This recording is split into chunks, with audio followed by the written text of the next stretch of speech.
ನಮಸ್ಕಾರ ಸ್ನೇಹಿತರೆ, ಆಧ್ಯಾತ್ಮಿಕ ಚಿಂತನದ ಈ ದಿನದ ವಿಡಿಯೋಗೆ ಸ್ವಾಗತ. ನಿಮ್ಮ ದಿನ ಶುಭವಾಗಿರಲಿ. 2026ರ ವೃಶ್ಚಿಕ ರಾಶಿಯವರಿಗೆ ಪ್ರಯಾಣ, ಆಧ್ಯಾತ್ಮಿಕ ಅನ್ವೇಷಣೆಗಳು ಮತ್ತು ಕೌಟುಂಬಿಕ ಚಲನಶೀಲತೆ ಸೇರಿದಂತೆ ವಿವಿಧ ಅಂಶಗಳ ಮೇಲೆ ಗಮನಾರ್ಹವಾಗಿರುವಂತಹ ಬೆಳವಣಿಗೆಯನ್ನು ಅಥವಾ ಪರಿವರ್ತನೆಗಳ ಅವಧಿ ಎಂದು ಹೇಳಲಾಗುತ್ತೆ. ಈ ವರ್ಷ ಬೆಳವಣಿಗೆ ಮತ್ತು ಆತ್ಮಾವಲೋಕನಕ್ಕೆ ಅವಕಾಶಗಳನ್ನು ತರುತ್ತವೆ. ಈ ವರ್ಷ ಶನಿಯ ಪ್ರಭಾವವು 5ನೇ ಮನೆಯಲ್ಲಿರುವ ಮೀನರಾಶಿಯಲ್ಲಿ ಇರುತ್ತದೆ. ಈ ಸಮಯದಲ್ಲಿ ಶನಿಯ ಪ್ರಭಾವವು ನಿಮ್ಮ ಆಲೋಚನೆಗಳಲ್ಲಿ ಕಂಡುಬರುತ್ತದೆ. ಆದರೆ ಶನಿದೇವನು ಪ್ರೇಮ ಸಂಬಂಧ, ಶಿಕ್ಷಣ, ಸೃಜನಶೀಲತೆ, ಉಪಪ್ರಜ್ಞೆಯಂತಹ ವಿಷಯಗಳ ಮೇಲೆ ತನ್ನ ಪರಿಣಾಮವನ್ನು ಬೀರುತ್ತಾನೆ. ಇದರ ಹೊರತಾಗಿ ಗುರು 8ನೇ ಮನೆಯಲ್ಲಿ ಕುಳಿತುಕೊಂಡಿರುವುದರಿಂದ ನಿಮ್ಮ ಆಧ್ಯಾತ್ಮಿಕ ಮಟ್ಟದಲ್ಲಿ ಬಹಳ ಆಳವಾದ ಪರಿಣಾಮವನ್ನು ಬೀರುತ್ತಾನೆ. ಅದರಲ್ಲಿ ಆರ್ಥಿಕ ಸಮಸ್ಯೆಗಳು ಮತ್ತು ಶಿಕ್ಷಣದ ಮಟ್ಟವು ವಿಭಿನ್ನ ರೀತಿಯಲ್ಲಿ ಪರಿಣಾಮವನ್ನು ಬೀರುತ್ತದೆ. ಆರಂಭದಲ್ಲಿ 4ನೇ ಮನೆಯ ಕುಂಭರಾಶಿಗೆ ಸಾಗುತ್ತಾನೆ. ರಾಹು ತನ್ನ ಪರಿಣಾಮವನ್ನು ಬೀರುತ್ತಾನೆ. ವರ್ಷದ ಕೊನೆಯಲ್ಲಿ ಮಕರ ರಾಶಿಯಲ್ಲಿ ರಾಹುವಿನ ಸ್ಥಾನದಿಂದಾಗಿ ಬದಲಾವಣೆಗಳು ಭಿನ್ನವಾಗಿರುತ್ತವೆ. ರಾಶಿಚಕ್ರದ ಅಧಿಪತಿ ಮಂಗಳನ ಪ್ರಭಾವವು ಅನುಕೂಲಕರವಾಗಿರುತ್ತದೆ. ಇದು ಉತ್ತಮ ಫಲಿತಾಂಶಗಳನ್ನು ನೀಡುತ್ತದೆ. ರಾಶಿಚಕ್ರದ ಅಧಿಪತಿ ಪಾಪಗ್ರಹಗಳ ಪ್ರಭಾವಿತದಿಂದಾಗಿ ಪರಿಸ್ಥಿತಿ ಸ್ವಲ್ಪ ದುರ್ಬಲವಾಗುತ್ತದೆ. ಇದರ ಹೊರತಾಗಿ ಶುಕ್ರನ ಸ್ಥಾನವು ವೈವಾಹಿಕ ಜೀವನದ ಮೇಲೆ ಪರಿಣಾಮವನ್ನು ಬೀರುತ್ತದೆ. ಆದರೆ ಬುಧ ಮತ್ತು ಸೂರ್ಯದೇವರ ಸ್ಥಾನವು ಕರ್ಮ ಮತ್ತು ಪ್ರಯೋಜನಗಳಿಗೆ ಕಾರಣವಾಗಿದೆ. ವರ್ಷದ ಪರಿಣಾಮ ಮಿಶ್ರವಾಗಿರುತ್ತದೆ. ಕೆಲವು ಕೆಲಸಗಳ ಬದಲಾವಣೆ ವಿಶೇಷವಾಗಿರುತ್ತೆ. ಹೊರಗಿನವರಿಂದ ಬೆಂಬಲವಿರುತ್ತದೆ, ಆದರೆ ಆಂತರಿಕ ಪರಿಸ್ಥಿತಿಯು ಗೊಂದಲಕ್ಕೆ ಕಾರಣವಾಗಿರಬಹುದು. ಇದರ ಹೊರತಾಗಿ ನಿಮ್ಮ ಪ್ರಯತ್ನಗಳಲ್ಲಿ ನೀವು ಯಶಸ್ಸನ್ನು ಪಡೆಯುತ್ತೀರಿ. ಜ್ಯೋತಿಷ್ಯದ ದೃಷ್ಟಿಕೋನದಿಂದ ಈ ವರ್ಷ ವಿವಿಧ ಗ್ರಹಗಳ ಸಂಚಾರ ಮತ್ತು ಸ್ಥಾನವು ನಿಮ್ಮ ಜೀವನದ ಮೇಲೆ ಗಮನಾರ್ಹವಾಗಿ ಪರಿಣಾಮವನ್ನು ಬೀರುತ್ತದೆ. ವರ್ಷದ ಆರಂಭದಲ್ಲಿ ಶನಿಯು ಮೀನರಾಶಿಯ 5ನೇ ಮನೆಯಲ್ಲಿ ಇರುತ್ತಾನೆ. 5ನೇ ಮನೆಯಿಂದ ಶನಿಯು ಶಿಕ್ಷಣ, ಮಕ್ಕಳು ಮತ್ತು ಆಸೆಗಳು ಮತ್ತು ಆಕಾಂಕ್ಷೆಗಳಿಗೆ ಸಂಬಂಧಿಸಿದ ವಿಷಯಗಳ ಮೇಲೆ ಪರಿಣಾಮವನ್ನು ಬೀರುತ್ತಾನೆ. ನೀವು ಸಮತೋಲನದಲ್ಲಿರಲು ನಿಮಗೆ ಸಹಾಯವನ್ನು ಮಾಡುತ್ತದೆ. ನಿಮ್ಮ ಮಕ್ಕಳಿಗೆ ಸಂಬಂಧಿಸಿದ ಕೆಲವು ಸವಾಲುಗಳನ್ನು ನೀವು ಎದುರಿಸಬೇಕಾಗುತ್ತದೆ. ನಿಮ್ಮ ತಾಳ್ಮೆ ಮತ್ತು ತಿಳುವಳಿಕೆಯು ಸಮಸ್ಯೆಗಳನ್ನು ಪರಿಹರಿಸುತ್ತದೆ. ಹಾಗಾಗಿ ತಾಳ್ಮೆಯಿಂದ ಇರುವುದು ಒಳಿತು. ಅದರಂತೆ ವರ್ಷದ ಆರಂಭದಲ್ಲಿ ರಾಹು ಕುಂಭರಾಶಿಯ 4ನೇ ಮನೆಯಲ್ಲಿ ಇರುತ್ತಾನೆ.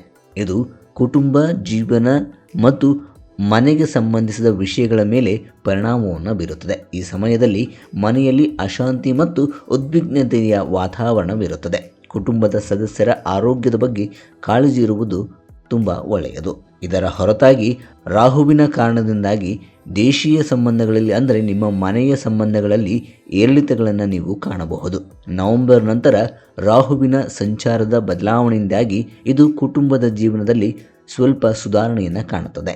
ಮಕರ ರಾಶಿಯ 3ನೇ ಮನೆಯಲ್ಲಿ ರಾಹುವಿನ ಸಂಚಾರವು ಇದಕ್ಕೆ ಮುಖ್ಯವಾಗಿದೆ. ಇದು ನಿಮ್ಮ ಆತ್ಮವಿಶ್ವಾಸ ಮತ್ತು ದೈಹಿಕ ಶಕ್ತಿಯ ಮೇಲೆ ಪರಿಣಾಮವನ್ನು ಬೀರುತ್ತದೆ. ಈ ಸಮಯದಲ್ಲಿ ನೀವು ಕಷ್ಟಪಟ್ಟು ಕೆಲಸವನ್ನು ಮಾಡಬೇಕಾಗುತ್ತದೆ. ನಿಮ್ಮ ಕಾರ್ಯಗಳಲ್ಲಿ ನೀವು ಹೋರಾಡಬೇಕಾಗುತ್ತದೆ. ಇನ್ನು ವರ್ಷದ ಮೊದಲಾರ್ಧದಲ್ಲಿ ಗುರುವು ಮಿಥುನ ರಾಶಿಯಲ್ಲಿ ಇರುತ್ತಾನೆ. ಇದರಿಂದಾಗಿ ನಿಮ್ಮ ಜೀವನದಲ್ಲಿ ಕೆಲವು ಅನಿರೀಕ್ಷಿತ ಘಟನೆಗಳು ಇದ್ದಕ್ಕಿದ್ದಂತೆ ಸಂಭವಿಸಬಹುದು. ನೀವು ನಿಯಂತ್ರಣದಲ್ಲಿರಲು ಮತ್ತು ಶಾಂತಿಯನ್ನು ಕಾಪಾಡಿಕೊಳ್ಳಲು ಇದು ನಿಮಗೆ ಸೂಕ್ತವಾದ ಸಮಯವಾಗಿದೆ.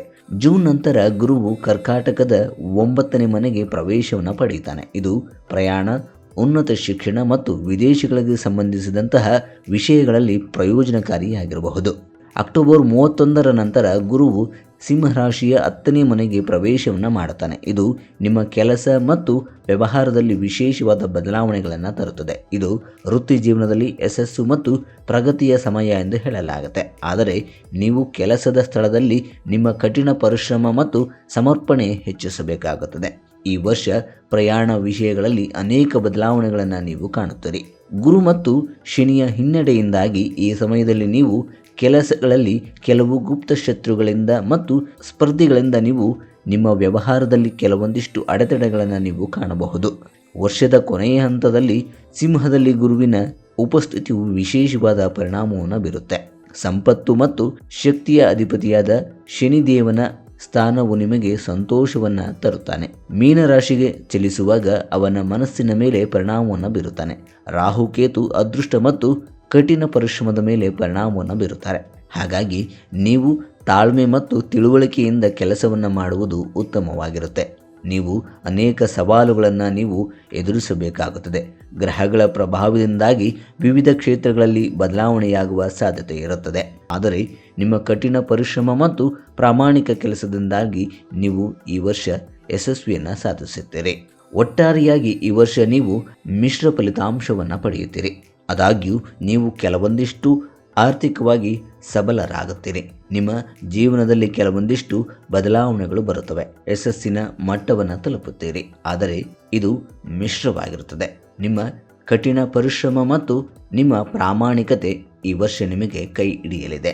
ಸ್ನೇಹಿತರೆ, ಇದಾಗಿತ್ತು ವೃಶ್ಚಿಕ ರಾಶಿಯವರ 2026ರ ವಾರ್ಷಿಕ ಭವಿಷ್ಯ. ಮುಂದಿನ ಸಂಚಿಕೆಯಲ್ಲಿ ಧನುರಾಶಿಯವರ 2026ರ ರಾಶಿ ಭವಿಷ್ಯವನ್ನು ತಿಳಿದುಕೊಳ್ಳೋಣ.